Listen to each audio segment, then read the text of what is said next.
Well, welcome to Civitas Conversations. It's my honor to introduce to you John Yoo, a senior research fellow at the Civitas Institute. He's also a distinguished visiting professor at the School of Civic Leadership at UT Austin. He is the Emanuel Heller Professor of Law at a certain law school on the left coast that I guess we can mention.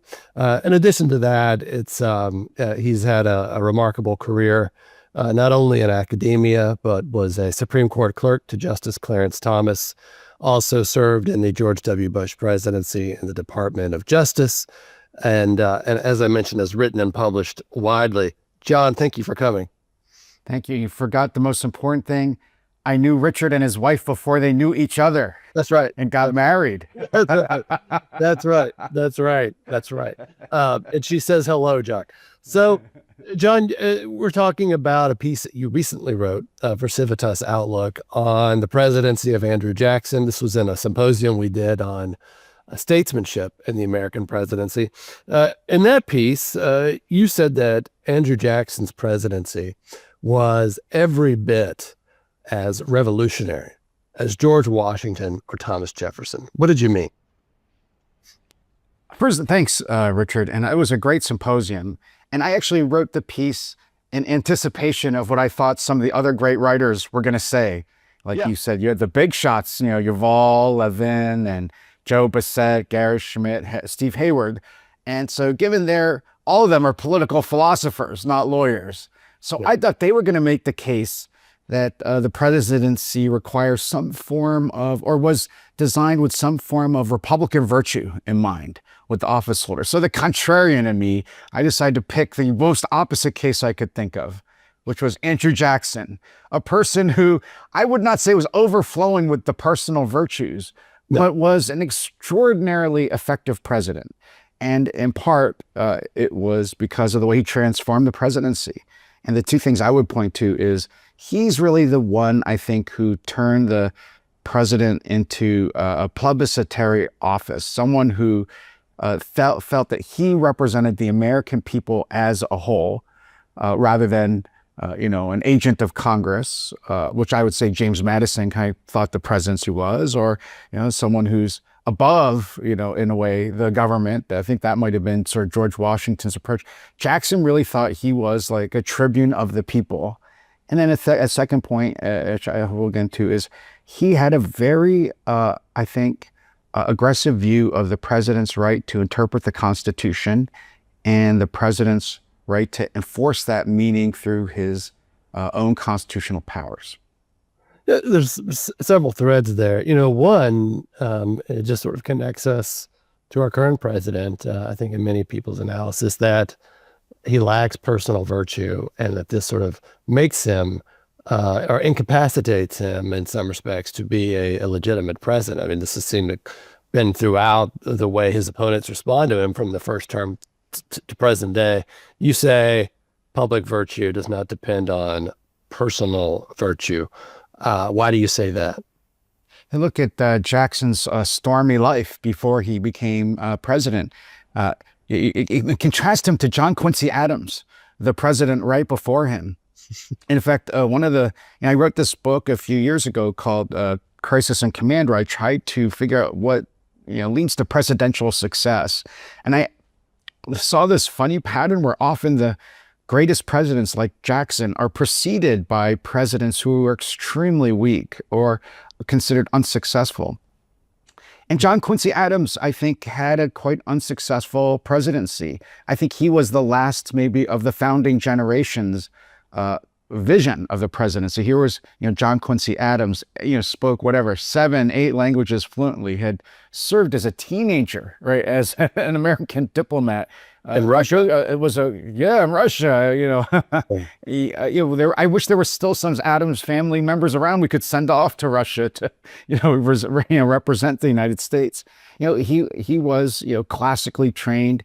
He was, and he continued to have, people forget this, he had a distinguished career as a member of the House after he left the presidency, one of the great abolitionist figures in our history. And then Jackson comes along, and Jackson is a person who shot someone in a duel. Jackson is someone who is characterized by his passions and his anger, his rivalries. He won the Battle of New Orleans, saved the country perhaps in the War of 1812. Then people forget he decided to invade Florida on his own against presidential orders, and just decided Florida should be part of the United States, and then just invaded it with his army and basically dared President Monroe to give it back after he had taken it.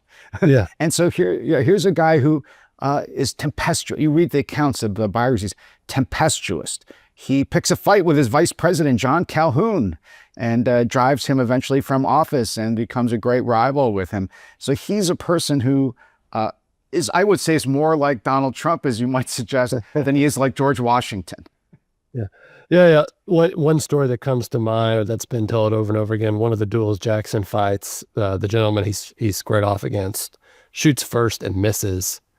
Or is it he hits Jackson, doesn't knock him down, and Jackson demands that he stand there, and Jackson takes his shot and kills him. So revengeful. But there was, I believe there was a fellow who later became a senator who still had a bullet in him from Andrew Jackson. So maybe we should bring back a culture of dueling to help regulate public life in some respect. So John, is it your contention, is Jackson, when he comes into the presidency, is he dealing with a flawed baseline structure of executive power, or is he dealing with a failed practice of preceding presidents, and he has to sort of correct them, and you're telling, or is it neither of those options or some combination? No, I don't think it's a flawed presidency in design in terms of the institution, but the presidency, I think, has the ability to be a very large office, or it can shrink based on the person who holds it. And I think Jackson tried to return the presidency to this vision of energy in the executive that Alexander Hamilton talks about in the Federalist Papers. Here's how shrunken the office had become. In the War of 1812, that Jackson came to national prominence, James Madison is the president. And he clearly thinks the presidency is subordinated to Congress. I mean, he said that as much in his great debates with Alexander Hamilton in the Helvetius Pacificus debates. And he lived up to it, to the point where Congress drove us into the War of 1812, a terrible war, really a strategically stupid war. And Madison basically said he didn't think it was his job to stop Congress from getting us into war. That's how shrunk the office had become by the time, and I think it continues to shrink until the time of Jackson. So Jackson, I think he doesn't radically change the office. He just takes advantage of the reservoirs of power. The way it's institutionally designed, the president's not chosen by Congress. The president goes to the people through the Electoral College for election, so he has a different tie to the people rather than to Congress. And as Hamilton said, the office characterized by unity, so that it has energy, so it can act with speed and decision, and it's independent. And I think that's what really Jackson saw, was that the president didn't had to accept the views of the other branches, and he said they didn't have to accept his views either. So this would be what scholars would call maybe the first instance of a departmentalist view of power. So, progressive historian Arthur Schlesinger, one of the histories he wrote sort of began with Jackson as sort of a precursor to the New Deal America that he wanted to defend and sort of embed in Americans' thinking. Do you see in Jackson's presidency sort of the first instance of kind of the 20th century progressive presidencies that we know so well? Is he a precursor to someone like Woodrow Wilson, who, famously said the president is, free to be as big a man as he can, implying also he can be as small as he can. And is he in that line of thinking, or is he somewhere else in what he conceives the purposes of his power to be? Yeah, I think Schlesinger's account of the age of Jackson I think he's reading back into the past, as you said, things he thinks happened during the New Deal. And there was a period of great change, economic and social change.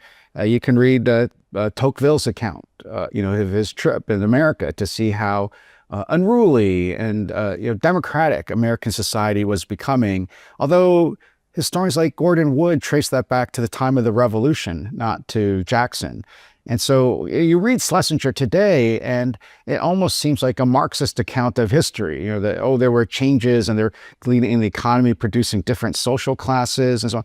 I don't think that's what Jackson is thinking of. I think Jackson is more thinking not of classes, of people in society determined by what their occupations. I think he just thinks he's representing the American people as a whole, rather than being an agent of Congress. I think this really comes through in the war against what he called the war against the bank, right? The fight over whether to reauthorize the second bank of the United States. He had a lot of gripes against the bank. It wasn't really Marxist, I don't think. I think he just thought that the bank represented this elite class from the past almost that was still trying to control American society. And it's really interesting, if you look at the bank by the time of Jackson, it had been thought to be constitutional by no one less than George Washington, right? Yeah. And the very first Congress passed the bank. George Washington signed it after Hamilton and Jefferson engaged in one of the great constitutional debates of the founding period. Hamilton won, as usual, in the Washington administration. And then the Supreme Court upheld it, right, in McCulloch versus Maryland. And James Madison, who had argued against the constitutionality of the bank, changed his mind. When he was president, James Madison said, I changed my mind. I could have been wrong, and I'm persuaded by all these other people that it's constitutional.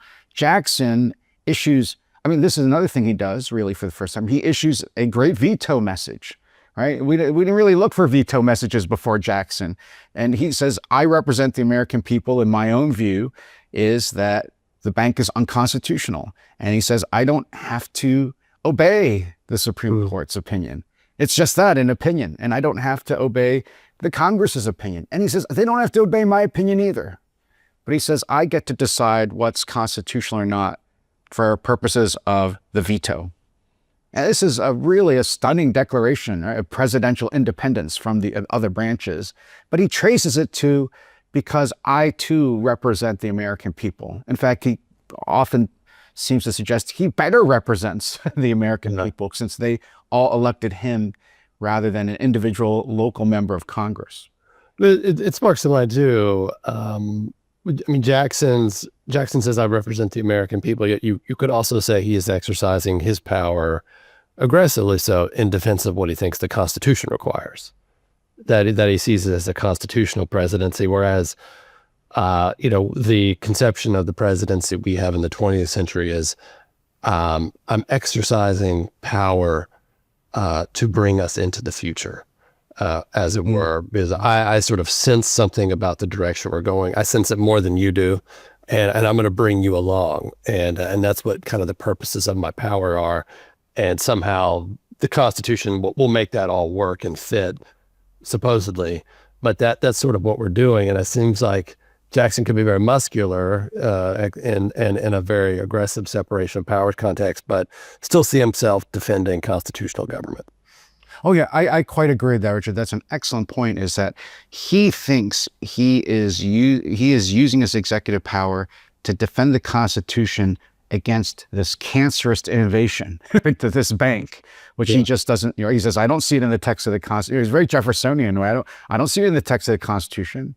I know the Constitutional Convention rejected the idea. By the time of Jackson, the Madison's notes are available. He can think that. And he's, in a way, he's being conservative, right? He's sort of saying, slow down on this newfangled thing you call the bank. I think in terms of policy, he ended up being wrong, but I totally agree with you. I think he's also defending the Constitution. I think that also comes up in the other, I think, great moment of his claim of executive power, which is the nullification crisis.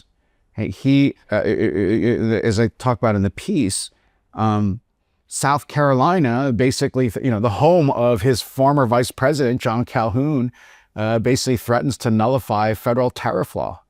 And Jackson says, I am going to ultimately use military force if necessary to enter South Carolina to ensure that federal law is respected. Now, being Jackson and being, again, this person of a different virtue than Washington, who also faced something called the Whiskey Rebellion, right? This is a very difference.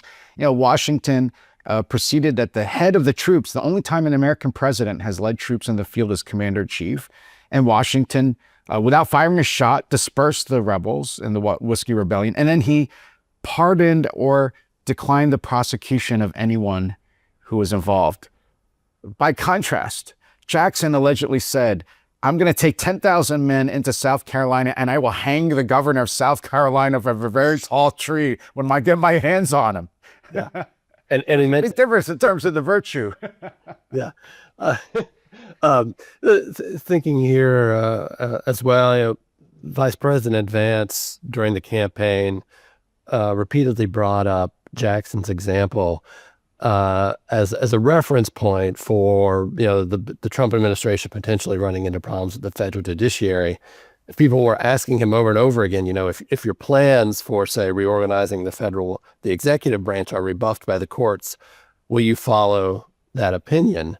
And at times Vance sort of brought in Jackson to suggest that Jackson had said, they've made their order. It's a famous quote from Jackson: "They've issued their order, the Supreme Court, let them enforce it."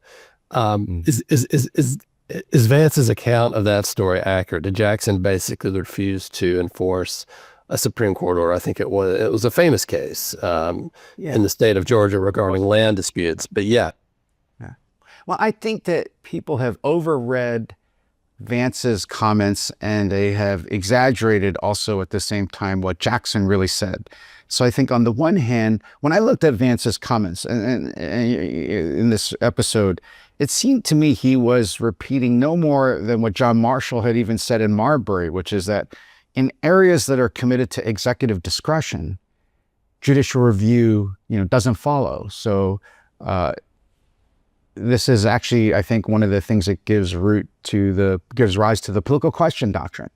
Marshall says, there's some questions which are political, which are committed to the other branches, and the courts don't claim the right of judicial review there.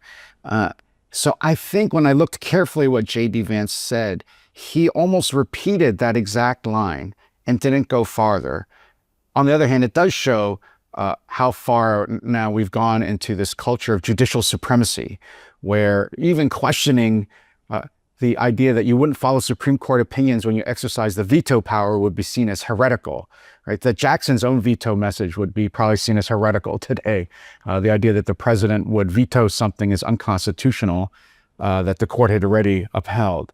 On the other hand, I really thought I've tried to track down the source of this apocryphal comment that Jackson allegedly said, John Marshall has rendered his opinion, now let him enforce it. So it's interesting, when you actually try to find the source of the quote, it turns out it comes from an account from someone who claims that Jackson said it, but the book is written, I think, 25 years after the alleged quote. And there's no other evidence it was ever said. So it just comes from this one source, from this one guy who said he heard Jackson say it a long time ago, but no contemporaneous account of it. That said, there's no doubt that Jackson is hostile to the courts. And he expresses that, not hostility, but he expresses that idea that the president is not bound by the interpretation of the Supreme Court in his veto message. But he never says, I refuse to obey a judgment of the Supreme Court, the who wins or who loses. And so I actually think from that distinction follows Lincoln, and I think it's very importantly follows Lincoln's line about his approach to Dred Scott, right? That he will obey the judgment of the Supreme Court in Dred Scott, that Dred Scott himself has to be returned to his former master. But he also says, I don't have to agree with or prospectively enforce the opinion of Dred Scott. Yeah. John Yoo, I think we can end the interview here. Thank you for coming on. Oh, it's over already? Oh, come on. Where's the guy started? Andrew Jackson redefined the American presidency. Well, I've got to cut you off at some point, Joe.